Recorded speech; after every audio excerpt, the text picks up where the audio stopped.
શું તમને ખબર છે કે જ્યાં મહાભારત થયું હતું, જે જમીન માટે મહાભારત થયું હતું, એ જમીન અત્યારે જ્યાં હતી ત્યાં જ છે. લોકો ઈંટનો કટકો પણ નથી લઈ ગયા. આટલા બધા લોકો મરી ગયા, આટલા બધા યુદ્ધ થયા, આટલું મોટું યુદ્ધ થયું, કેટલા મોટા મહાન મહાન યોદ્ધાઓ હણાઈ ગયા, પણ એ જમીન ત્યાંની ત્યાં છે. બોલો.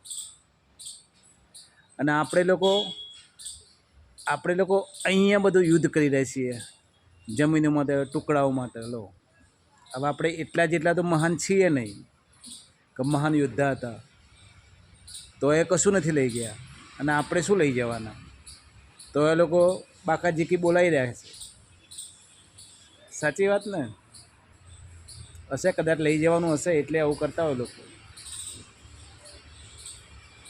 બાકી તો હરિ હરિ, હરિ કૃષ્ણ.